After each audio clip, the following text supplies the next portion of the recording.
Grand Theft Auto 3 is the first game in the Grand Theft Auto series. It was published by Rockstar North. In 2001, it was released for PlayStation 2, in 2002 for PC, and in 2004 for Xbox. The game is set in Liberty City in 2001. Here, the player plays a silent character, named Claude Speed. Claude had planned an attack on the Liberty Bank with his girlfriend Catalina, who will reappear 9 years earlier together with the protagonist in Grand Theft Auto San Andreas. During the robbery, Catalina treacherously shoots Claude and takes away the money together to a certain Miguel, but Claude survives and is arrested. During transport to the penitentiary, it is attacked by the Colombian cartel. Claude takes the opportunity to escape together with 8-Ball, an expert in explosives. Thanks to the latter's knowledge, he will be able to find a job in the criminal circles. In a short time he will meet the most powerful members of the Leone family, the boss Salvatore, who will reappear 9 years earlier, and will entrust tasks to Carl Johnson, the protagonist of GTA San Andreas, his son Joey, who in the past gave tasks to Carl Johnson when he was still in Liberty City, Tony Cipriani, the protagonist of Grand Theft Auto, Liberty City Stories, Luigi Godarelli, and the boss's girlfriend, Maria Latorre, who he had met the boss Salvatore in GTA San Andreas. The Don informs Claude that a new drug spank, produced by the Colombian cartel, is circulating in the city.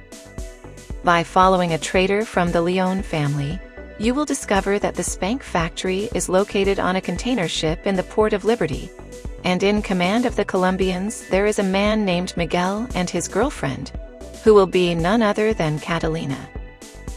On Salvatore's orders, he blows up the factory ship together with 8-Ball. After this mission, Salvatore asks Claude to destroy a car with brains smeared on the windshield, a tribute to Pulp Fiction, the famous film by Quentin Tarantino. But when he is about to get into the vehicle and is warned by Maria, Salvatore wants them dead because she confessed to the latter that she is in love with Claude. Fortunately, they manage to save themselves thanks to a friend of Maria's, Asuka Kaisen, sister of Kenji Kaisen, head of the Yakuza. After settling the score with the Mafia and eliminating Salvatore, Asuka decides to help Claude eliminate Spank and Catalina. After carrying out some missions for the Yakuza and for a corrupt policeman named Ray, he is contacted by a construction contractor, Donald Love, a character who will also appear in Grand Theft Auto Vice City, who orders Claude to eliminate Kenji Kaisen by posing as a member of the Colombian cartel, in order to start a war and lower real estate prices. Once done, she gives him another mission, in which he asks to recover a package at Liberty Airport. Once he arrives on site, Claude will discover that the cartel had a strong interest in the package. In fact, he stole it and took it to an unknown location. But after eliminating the Colombians, he discovers a van bearing the writing, Panlantic Construction, a company Liberty building. After reaching the Panlantic construction site, he discovers that it is none other than the cartel headquarters, and after engaging in a difficult shootout with the Colombians, he manages to get to the roof, where he comes face to face with Catalina and Miguel. The latter wants to deliver the package to Claude, but Catalina wounds him by shooting him from behind and runs away. Meanwhile, Asuka arrives, beside herself because she thinks it was the cartel that killed her brother. After sadistically torturing Miguel to extract some information from him, Asuka discovers that Catalina has set up 3 death squads for Liberty, and that she wants Claude to act as bait to lure them towards Asuka's men. After completing a certain number of Asuka's missions, Claude is called back to the Panlantic shipyard. He discovers that Catalina was there, killed Asuka and Miguel, kidnapped Maria, and demands a ransom of $500,000. Having reached Catalina's villa, the site of the exchange, Claude is robbed and stripped of his weapons. Having barely left the villa, he sees Catalina, who is escaping in a helicopter, and who has taken Maria and the last Colombians into the Cochrane Dam. Once they reach the dam, the helicopter unleashes hell, but thanks to a bazooka, Claude manages to shoot it down, killing his ex. Having found Maria again, she begins to thank him with extreme insistence until the credits begin. The screen fades into a fade-out, and a mysterious shot is heard which, presumably, kills the unfortunate woman. Grand Theft Auto: Vice City is the fourth installment in the Grand Theft Auto video game series. Developed by Rockstar North and published by Rockstar Games in 2002, it entered the Guinness World Records as the second best-selling game for PlayStation 2. Tommy Vercetti, soldier of the powerful Forelli Mafia gang, rooted in Liberty City, returns to freedom after 15 years in prison accused of external involvement in the Harwood Massacre of July 17, 1971. The affair took a worse turn than expected. The target designated by Godfather Forelli was fake, and waiting for the unsuspecting Vercetti were 11 hitmen hired by his own family. Forelli actually intended to prevent Vercetti's possible rise to power with lead. Providentially, the firefight at Harwood sees Tommy emerge victorious, but he is arrested the same day by the FBI. Judge Morton, colluding with Forelli, will manage to have Tommy sentenced to just 15 years in prison for external complicity. Forelli thus avoids arousing suspicion in Tommy, who, unaware of the harsh truth, does not testify in favor of justice, remaining faithful to the mafia gang to which he feels he belongs. 15 years later, Tommy will be free, ready to serve his family again, albeit disillusioned and doubtful about the story that led to his arrest. Forelli, who plans to expand southwards, finds in Tommy the man capable of concluding a large drug deal to keep him so far away from the city of Liberty City, where he has a very bad reputation and is now seen as the Harwood Butcher. Tommy, having no other choice and little money in his pocket, accepts the away assignment in Vice City. Having arrived in the city together with two other men, Tommy meets Ken Rosenberg, a cocaine-addicted lawyer in constant paranoia, Sonny's only contact in Vice City, who will lead him to the site of the exchange. The Vance brothers, profitable suppliers of cocaine, would sell the drug here to Tommy, the Forelli's errand boy with whom they would start a business until they rose to power. The meeting, however, does not end well. Three men, who come out into the open, heavily armed and dressed in black, shoot and kill Victor Vance before the eyes of his brother Lance, who manages to escape with the helicopter from which he was observing the exchange. Tommy, however, manages to protect himself by timely exploiting the two companions as unsuspecting human shields, and to jump into the car of the lawyer Rosenberg, who leaves, leaving the attackers behind. The Vances' drugs and the Forelli family's money thus dissolve at the hands of an unknown third wheel. Tommy and Rosenberg are alone, at the mercy and aware of the Forellis' fury that will soon fall on them.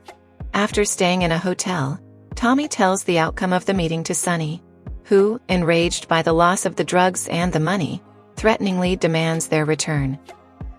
Helped by the lawyer Rosenberg, Tommy, determined to recover drugs and money, begins to enter the Vice City underworld, meeting, among others, Juan Garcia Cortez, a now retired colonel who traffics in military technologies of all kinds.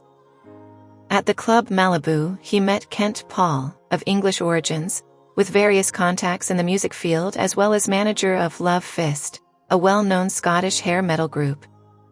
Valuable monetary help will arrive later from other powerful figures, such as Avery Carrington, a Texan landowner and greedy for money. Put on the right track by Paul, Tommy kills the Cuban drug trafficker Leo Teal, enriched and constantly working since the day of the exchange gone wrong. All contacts in his name then pass to Tommy, who will also act as a paid hitman for an unknown telephone contact. Precisely in the clash with Teal, Tommy meets Lance Vance, the other party to the exchange who also survived, without a shred of money and credibility. Thus begins a profitable criminal collaboration between the two that will lead them to work for Ricardo Diaz, a rich and powerful Colombian drug lord from Vice City, irascible and extremely dangerous. Colonel Cortez, thanks to Tommy's help, plans to escape with his expensive yacht because it is besieged by the French federal police, from whom he has stolen a military microtechnology. Before leaving, he reveals to Tommy that his searches for the person responsible for the unfortunate event all lead to Ricardo Diaz. Tommy and Lance therefore continue to work for Diaz, waiting for the right moment to take their revenge. Lance, mentally damaged by the disappearance of his brother, tries to break through the ranks of Diaz's army alone, but is captured by Diaz and imprisoned at the city dump for interrogation. Once again, Paul's helpful tip brings Tommy to the attention of what has happened. In a daring race, making his way through Diaz's men, he manages to save his partner Lance.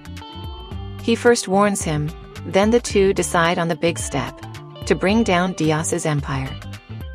After a long shootout, they enter the boss's villa and kill him, rightfully inheriting his entire growing monetary empire.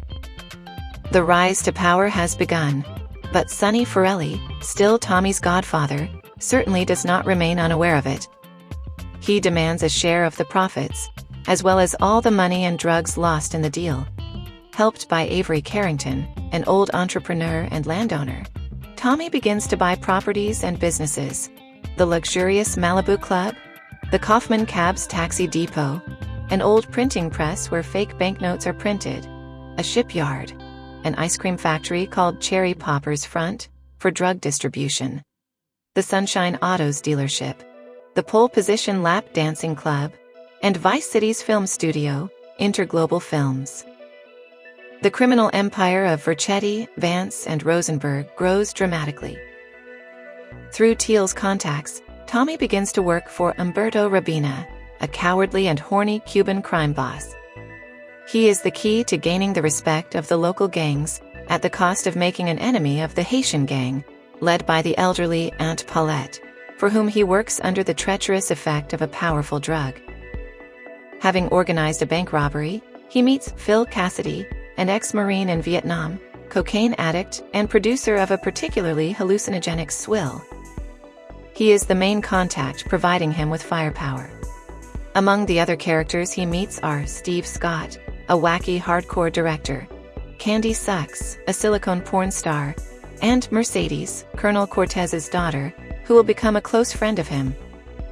As time passes, the friendship between Tommy, violent and determined, and Lance, disillusioned and lecherous, deteriorates.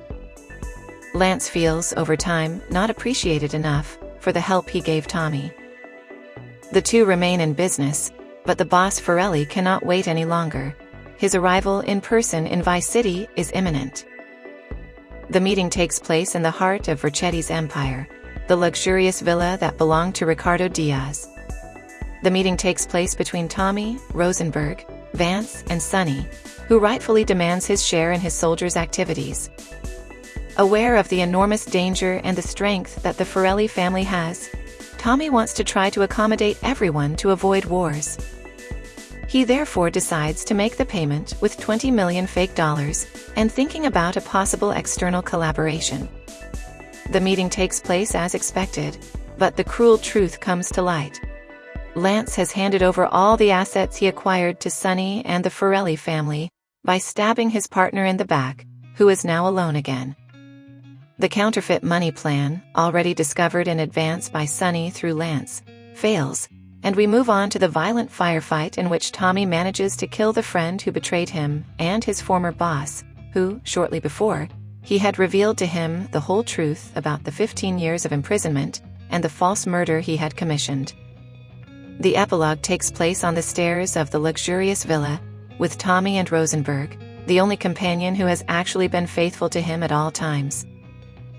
Here, Tommy marks the beginning of a new collaboration between the two, claiming to have destroyed the North to make room for the South.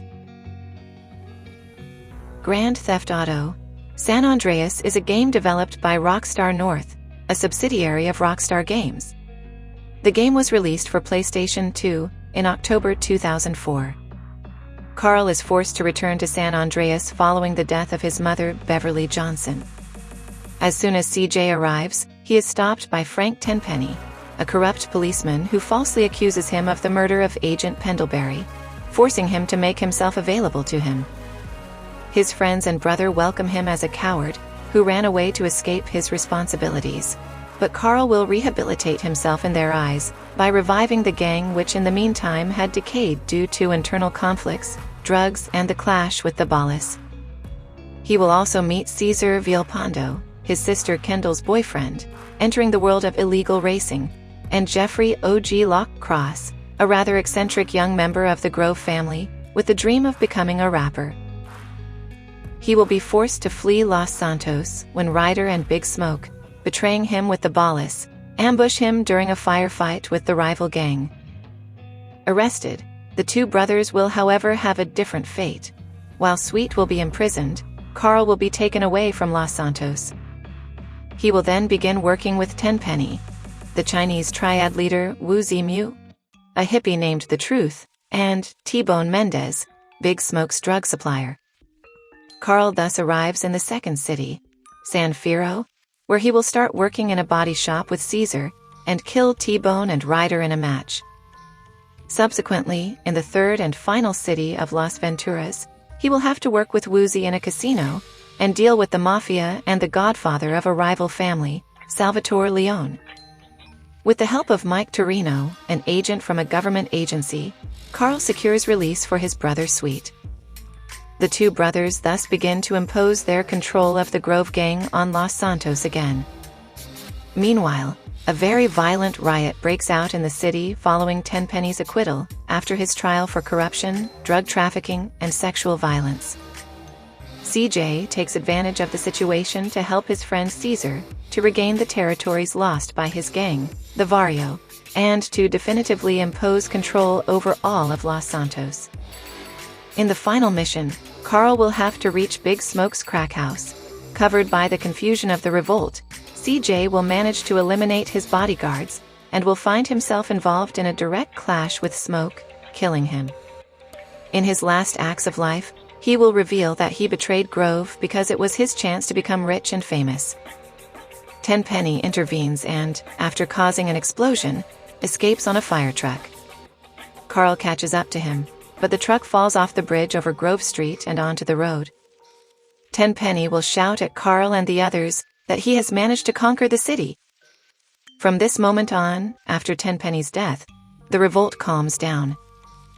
The game ends with CJ, Sweet, Caesar, Kendall, Woozy, and The Truth reuniting on a once again standing Grove Street.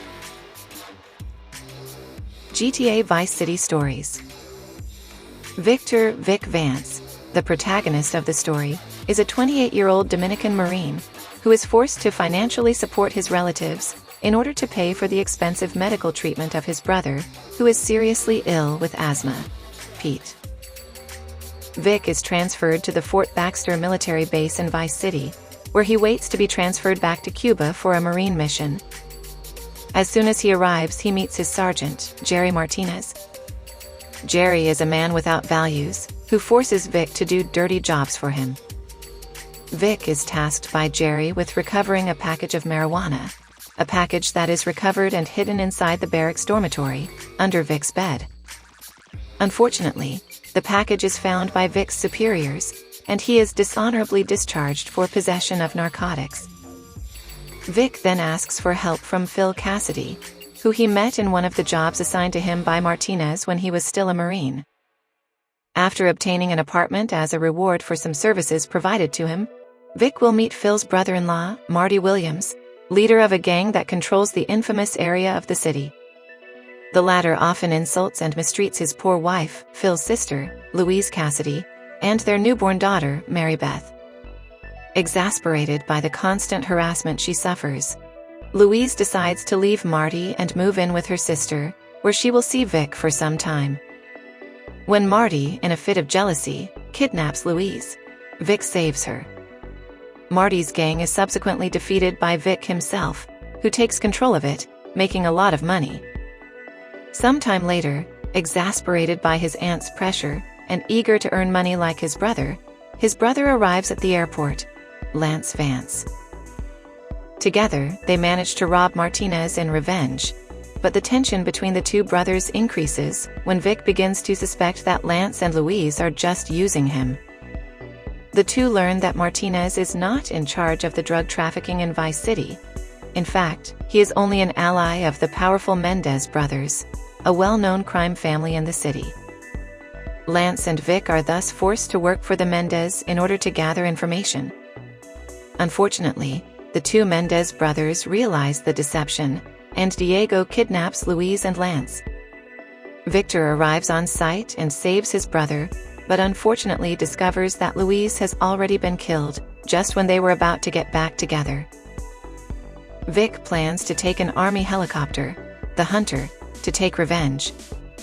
Vic exterminates most of Diego Mendez's assassins, managing to storm the building where Diego was sheltered. In the end, it comes to a direct confrontation between Vic, Diego and Martinez, on the roof of Diego's building. Vic kills them both, and just at that moment Lance arrives to help him when it's all over. It seems it's time for the deserved happy ending, when Lance starts babbling about 20 kilos of coke. But it's not the time to think about it.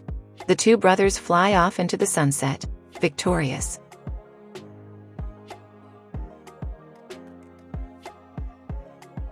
Grand Theft Auto 4.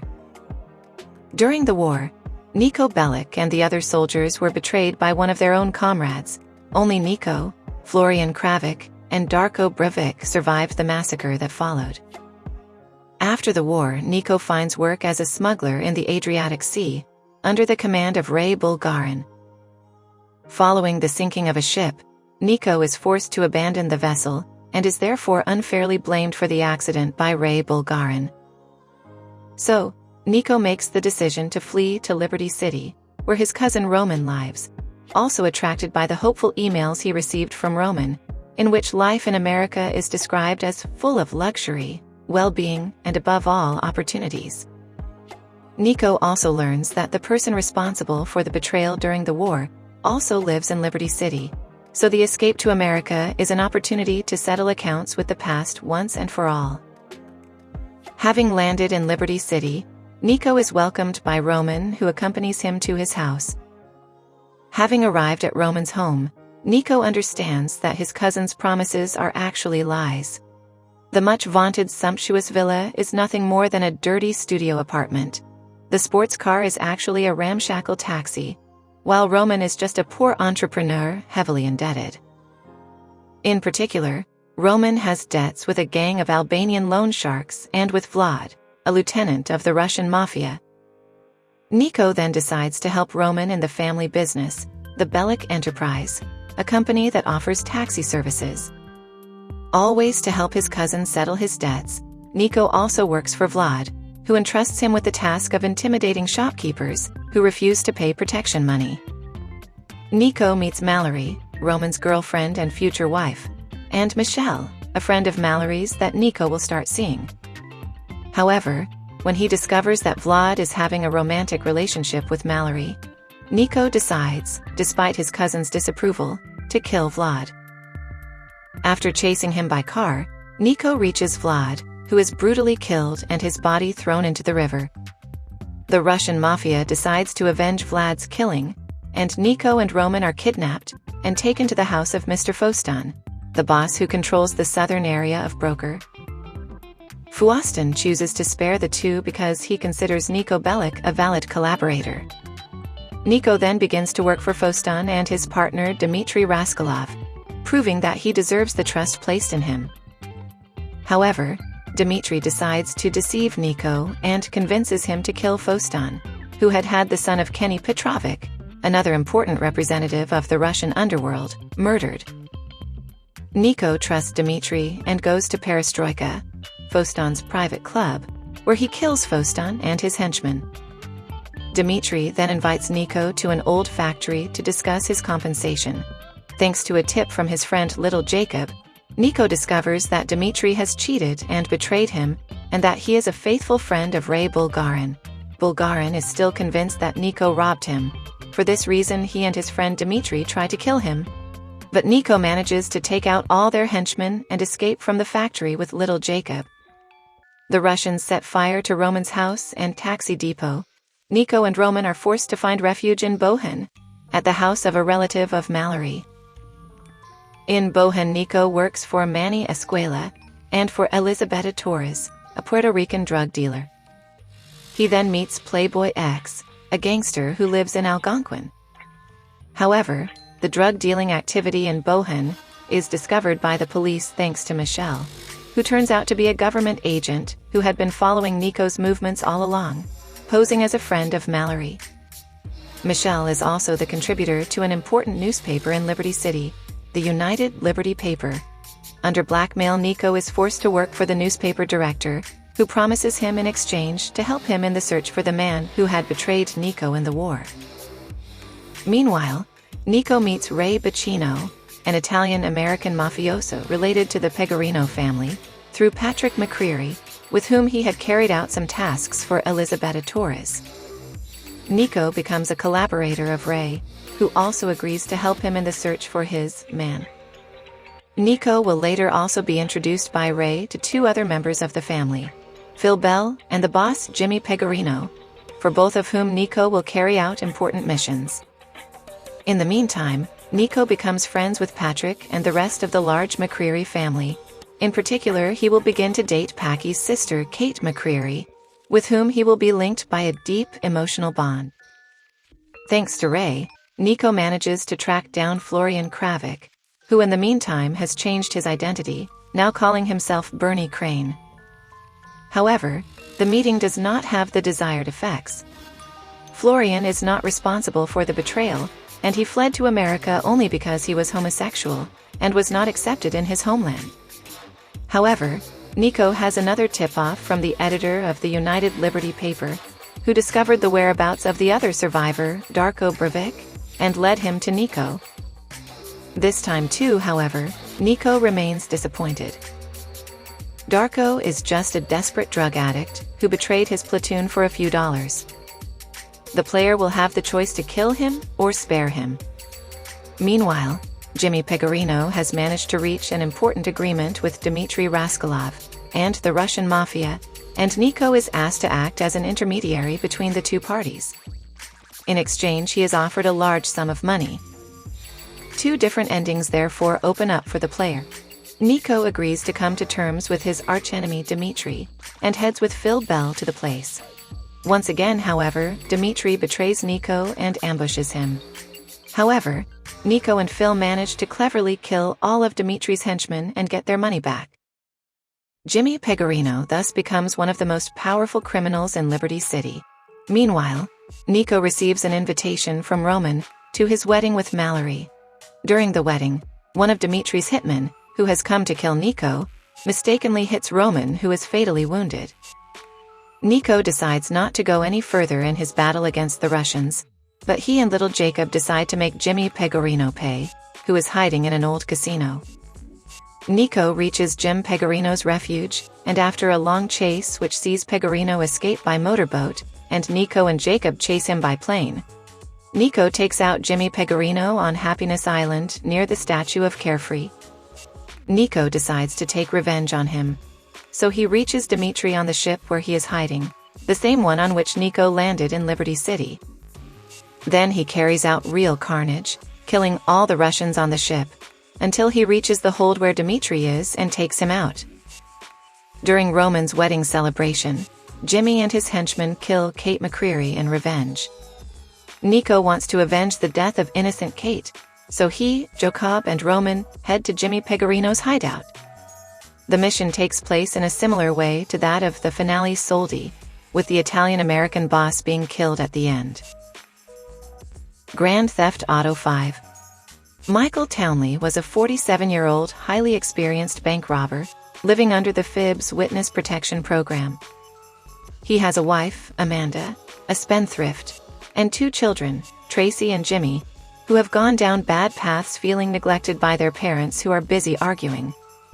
His real name is Michael Townley, and he operated in North Yankton, counterpart of North Dakota, together with his friend Trevor and accomplice Brad Snyder. Due to a robbery gone wrong in a warehouse in the town of Ludendorff, where Trevor escaped and Brad was killed, Michael entered the Witness Protection Program and moved to Los Santos together with his family, under the new surname, DeSanta. He will get back into the robbery ring, and will also be discovered by the FIB and his old friend Trevor, who thought he was dead. He will be killed by Franklin, if he chooses to do option B, the student and the master. Michael is the second playable character after Franklin. Almost overweight man, like his son Jimmy. but also very fit in tennis and stealth. He has a very fluctuating character. He goes from being a discouraged, depressed, and indecisive man in the most difficult family situations, to being a very charismatic and decisive man in situations with his friends, such as robberies. Despite his behavior, he is a caring and kind father, which is not repaid by his children. His swimming speed is very useful in triathlon competitions. Trevor Phillips is a crazy, violent, and sociopathic 45-year-old Canadian drug addict, former Cold War veteran and with flying experience, living in a trailer in Sandy Shores, a town in the desert town of Blaine County. Before moving to Sandy Shores, Trevor was a known robber in North Yankton, along with his friend Michael and accomplice Brad Snyder. Due to a robbery that ended badly in a warehouse in the town of Ludendorff, where Michael was injured and Brad killed, found himself forced to disappear from circulation, making everyone believe that he was dead. Having moved to Sandy Shores, he founded Trevor Phillips Enterprises, together with his friends Ron Giuchowski and Wade Herbert, a company that deals with the production and dealing of methamphetamine, and later, if the player buys the Mackenzie Airfield, weapons. Over the course of the story, he will make many enemies, including the dangerous Merryweather military organization, the Mexican cartel drug kingpin Martin Madrazo, and the local meth dealers, the O'Neill brothers and the Lost MCs of Los Santos. He will be killed by Franklin if he chooses to execute Option A, the third wheel. Last of the three playable protagonists after Franklin and Michael. As for his characteristics, despite having lost excessive weight, and also thanks to his military past, Trevor has a well-trained physique and a general passion for violence and alcoholic beverages. A very hateful but sometimes also impressive character. He is able to surprise an enemy with his strength and his madness. He is a sloppy man, and it can be seen both by the way he dresses and also by how he is dirty all over, most visible in his face and lower parts of his body. Although at first glance he may seem like a wild madman, in reality he is a man very faithful to friendship and is very loyal to his friends and family, even completely reversing his figure on some occasions, proving in the end as the most loyal of the three. Franklin Clinton. An African-American boy, around 25 years old, who works for Premium Deluxe Motorsport, a luxury dealership that sells cars to those who cannot afford them, and when customers are unable to pay their debts, he has the task of recovering the car with interest. Franklin is a member of the families of Chamberlain Hills, a set of the then families of Grove Street. Feeling neglected by the OGs, together with his friend Lamar, he created his own gang, another subgroup of the Chamberlain Hills families. Together with Lamar, Franklin will be involved in various drug deals together with their rivals, the Ballas, with whom they will have bloody shootouts. But then Franklin will decide to move away from the life of a street gangster and car thief by being mentored by Michael and becoming a successful robber himself. In the end, he will have to decide whether to kill Michael or Trevor, or go crazy and save them both. Franklin is the first playable protagonist. As for his characteristics, he is a very bold young boy with a sculpted physique and a sniper guide. Franklin runs more errands than Michael and Trevor, but many defects are also present in him.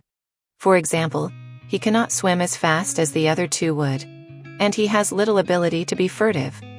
But on the other hand, he has a respectful and sometimes agitated character.